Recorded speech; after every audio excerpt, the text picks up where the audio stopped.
Hey everyone, Livy here, back with another video. This time for Crescent Dreams Tarot. This time I am going to show you all how I personally edge my tarot decks.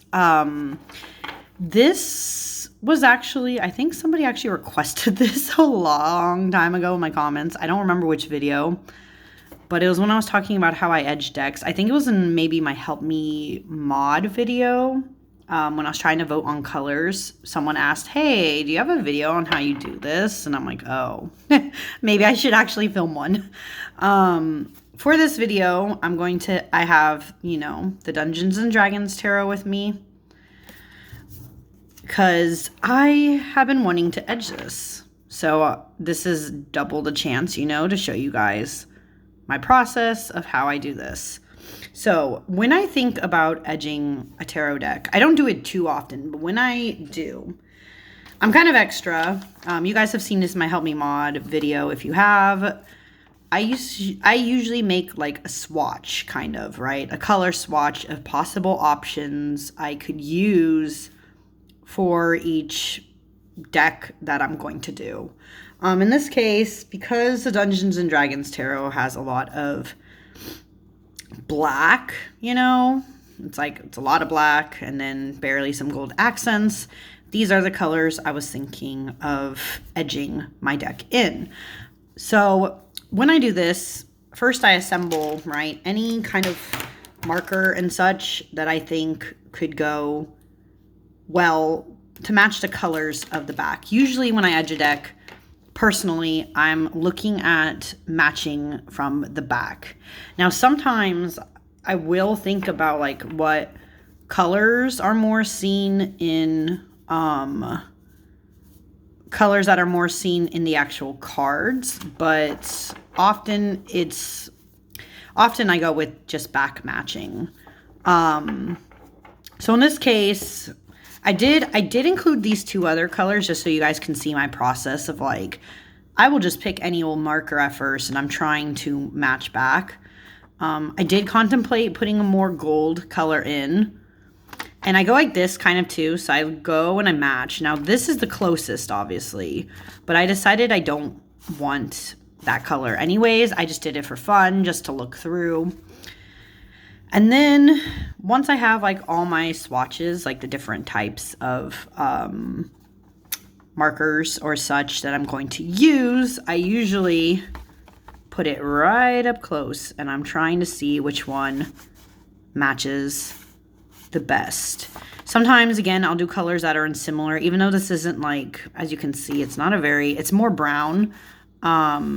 But I included it anyways just because you never know with markers. Sometimes they look darker in some respects and sometimes they don't. So keep that in mind. And then I get ready to edge. I'll show you how I edge in just a second. I have decided for once that I'm actually going to use a Sharpie. I'm a little nervous in the sense that I haven't worked with Sharpie yet out of all these markers. I usually use a regular marker because they're easier to wipe when you go along, but is what it is today. But yeah, today I'm going to use a Sharpie. As you can see from my swatch, it is the darkest shade.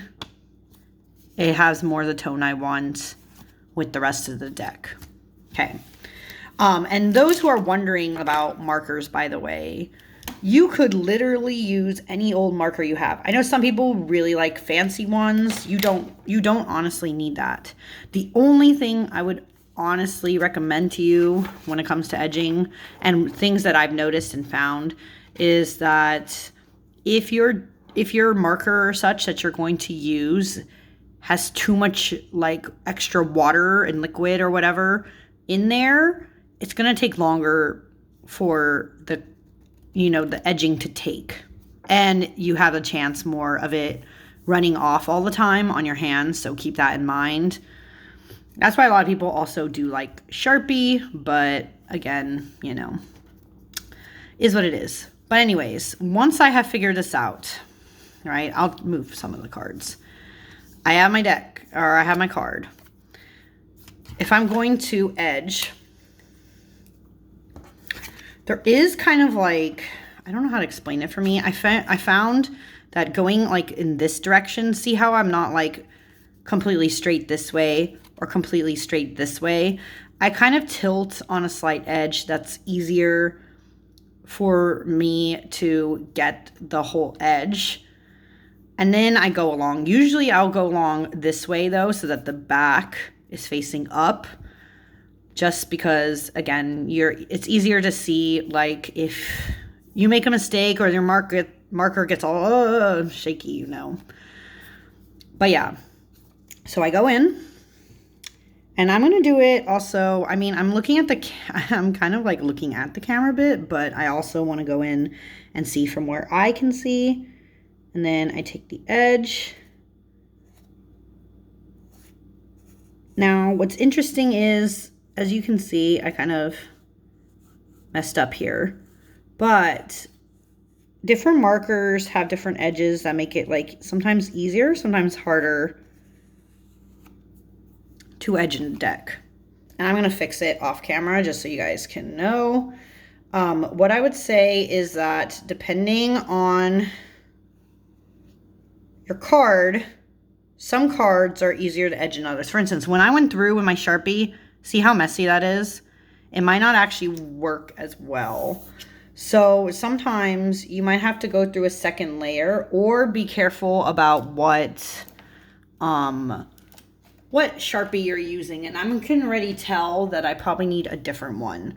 But just for the sake of showing you the process, because I'm going to fix this, you would go along this edge, you go along the next edge,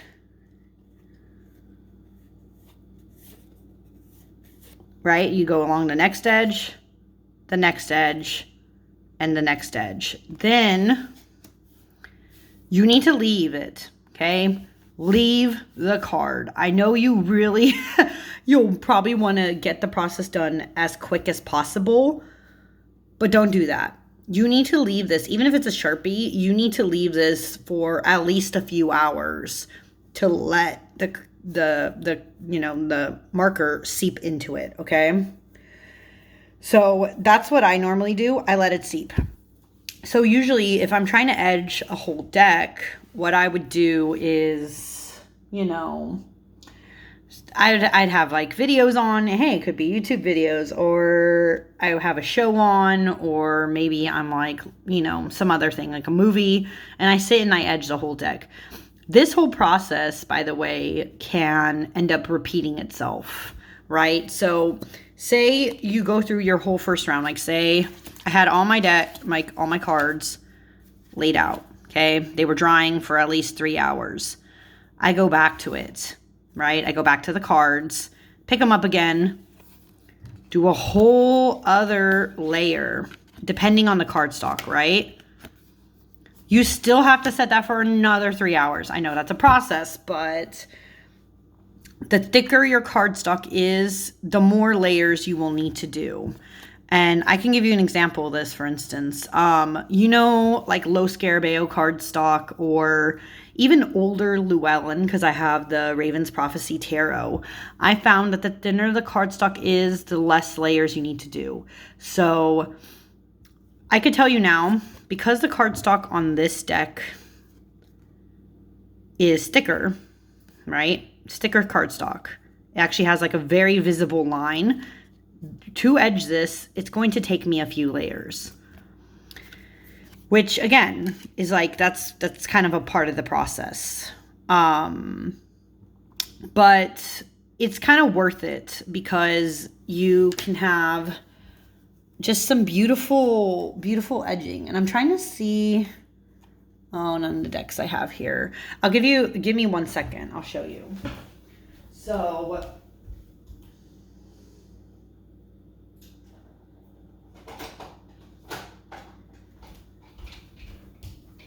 okay, sorry about that. I have 2 decks I can show you how that kind of ended up. Like I said, older Llewellyn cardstock, like what was used for the Raven's Prophecy. It's thinner. This only took me to be honest, 1 to 2. I didn't even need technically the second, but I put it in because I wanted the orange to be thicker. But as you can see, it matches the edges here. It matches the color here. This was used with a regular Crayola marker, for those who are curious. This was a regular Crayola, and it looks so good. I'm always so happy. But as you can see, this is, when I got this deck, it was like older Llewellyn cardstock. It has a gloss, but the cards are very thin, so much easier to work with. I don't know if this deck now uses the same cardstock, but I am obsessed with this copy. This was my first.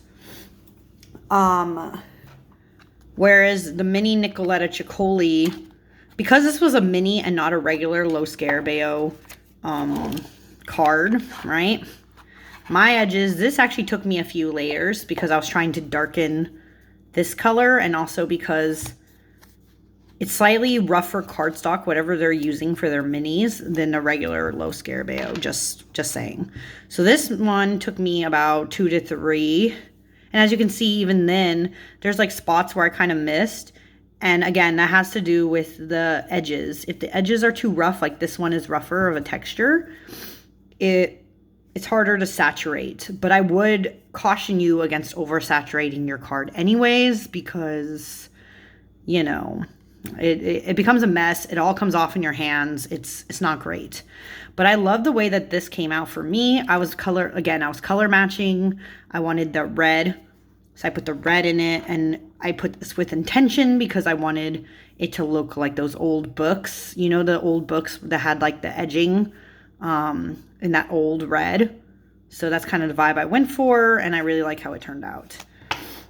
So every deck is going to edge a little differently. The one I'm not going to show you, but that one was kind of, you know, a bit of a disaster in its own way, was the White Newman Tarot.